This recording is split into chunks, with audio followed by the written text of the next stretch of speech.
नमस्कार बंधुगण अभ्यास द्वारा आम असाध्य कार्य को साध्य करूँ से शास्त्र कहुई अभ्यास बड़े सर्वसिद्धि।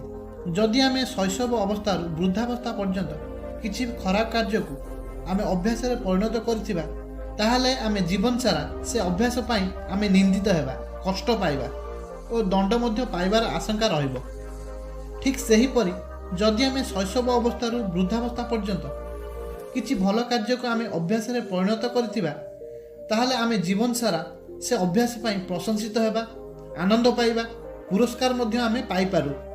जदि भल कार्य अभ्यास द्वारा आम एते लाभवान होउछंती ताहले आम भल कथा को भल कार्य को कहीं अभ्यास न करिबा। पिलामानक पई उचित हेउची पाठ पढ़िबा। पढ़िबा गोटे हेउची भल कार्य।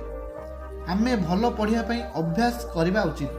जे पर्यंत आमे से कार्य को संपूर्ण रूपे आयत्त न करिछु ताकू थरे दुई थर तीन थर और अनेक थर करवा उचित। आमे देखिबा सफलता निश्चित आसीबो। मनेकर आमे जानिलु जे आमे गोटे काम को भूल भाव में करि चालिछु एवं ताहा आम अभ्यास परिणत हो जाइछि।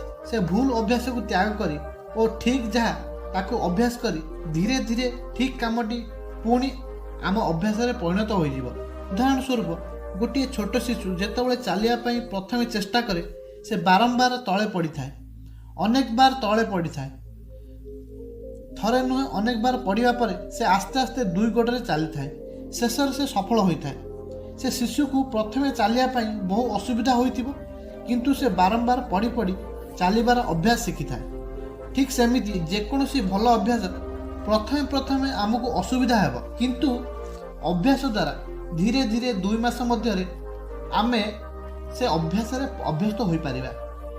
मनेकर आमे छोट बेले हाथ न धोई खाऊथलु। आमे जेतेबेले जानिलु जे खाइबा पूर्व हाथ को साबुन रे धोइबा उचित, नचेत हाथ रे लागिथिबा जीवाणु पेट भितर को जाई रोग सृष्टि करिवो। तेणु आमे पूर्व अभ्यास रे परिवर्तन आनी साबुन रे हाथ गोड़ धोई मुंह धोई सारी खाइबा को चेष्टा करू। केते दिन मध्य यह मध्य अभ्यास परिणत हो गला। तेणु आमे जदि बारंबार अभ्यास करिबा ताहले निश्चिंत आमे से कार्य सफलपूर्वक सफल हो पारिबा।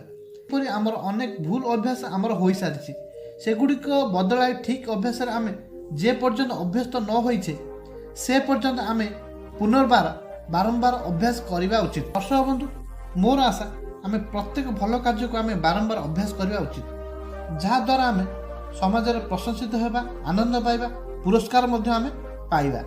तेणु दर्शक बंधु, मोर आशा आपण माने ए वीडियो देखि निश्चित आपण अभ्यास को पुनर्बार भल अभ्यास परिणत करेंगे। मुझे आज एतिके रोची। जदि आपण मानक छोट कथाटी भल लगी निश्चित कमेंट माध्यम आपण मतामत मत जनाइबे। नमस्कार, धन्यवाद, जय जगन्नाथ।